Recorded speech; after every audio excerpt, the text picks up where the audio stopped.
menukangkan tangan kiri berdosa, menukangkan kiri berdosa dan sebagainya berdosa, sementara kita juga melakukan banyak dosa, maka Islam menjadi agama hukuman bahasanya. Setiap ini berdosa, setiap itu berdosa. Kalau tadi bahasanya adalah mendapatkan pahala atau tidak, tentu saja mendapatkan pahala. Gitu. Karena tadi berkenaan dengan etika atau berkenaan dengan adab saja, gitu ya. Tentu adab kita tahu lebih diutamakan daripada ilmu kan gitu. Tapi adab itu tidak kemudian berimplikasi pada suatu hukum yang menghasilkan dosa atau tidak dosa. Gitu.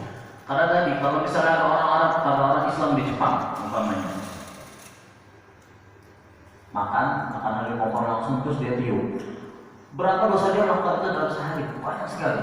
Kasihan, nggak begitu. Itu tidak relevan dengan misi kenabian yang membawa diri bahwa Nabi Muhammad itu adalah orang yang rahmatan lil alamin.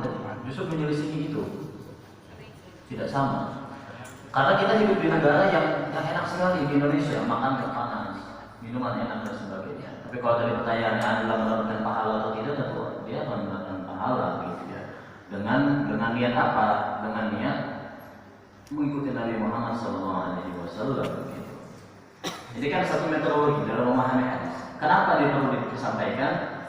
Karena ada al-musyaddidu, orang-orang yang sangat keras dalam memahami hadis dan dia menyatakan itu yang paling benar, itu yang salah. Gitu. Bahwa orang yang melakukan tangan kiri dia dapat dosa, neraka, ini orang neraka, itu kan banyak sekali.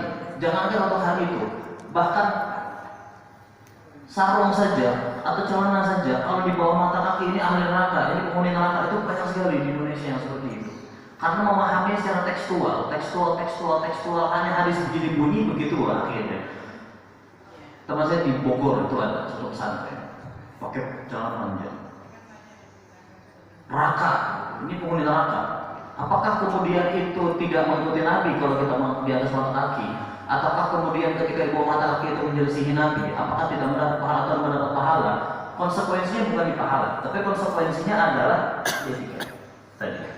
Makanya memahami hadis Nabi itu ada ilat, kemudian ada banyak hal yang bisa diambil dan menjadi istimbat hukum. Gitu. Nabi pernah bilang di bawah mata kaki kalau sombong dia dosa. Memahaminya ada dua aliran. Yang memahami bahwa itu tekstual dosa, maka dia berdosa. Yang memahami bahwa itu bukan karena sombong dia tidak berdosa, tidak berdosa.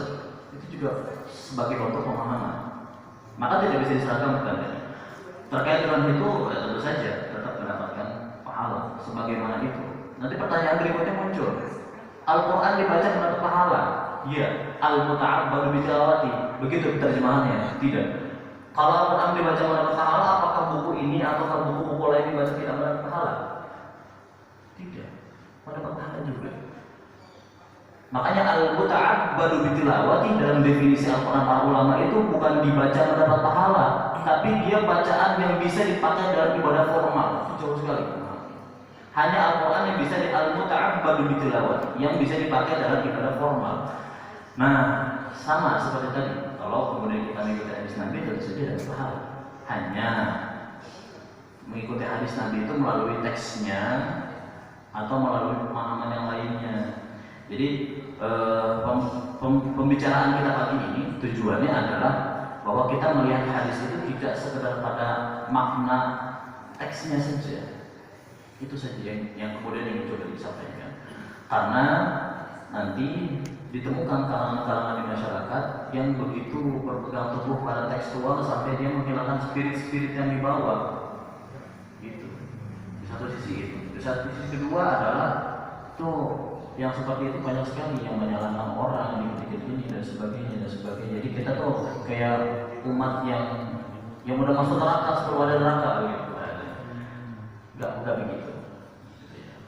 Terus yang kedua tadi berkenaan dengan orang-orang Arab yang mahar yang mahar.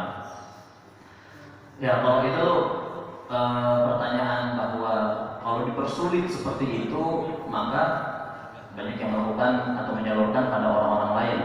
Itu bagaimana? Itu tanggung jawab pemerintah sana sebetulnya. Tapi mereka juga punya dasar untuk menetapkan itu. Karena pendapatan giringnya tinggi sekali, besar sekali. Mereka bisa mendapatkan 120 juta sebulan itu kecil, sangat kecil. 200 juta. Apalagi orang-orang Arab itu sangat dispesialkan oleh negaranya sendiri.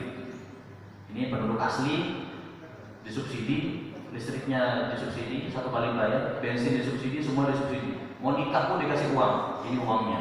Supaya mereka hanya menikah dengan orang-orang Arab. Arab ketemu Arab, itu menjaga takwalidnya tadi, menjaga kebiasaan dan adat mereka. Banyak gaya nikah, yang nggak nikah di sana, banyak juga. Banyak yang nggak cerai, banyak juga.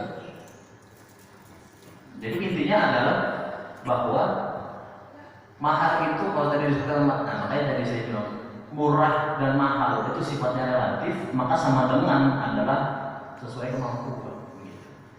Tapi jangan kemudian terlalu murah, itu kasihan di perempuan, yang berat di situ.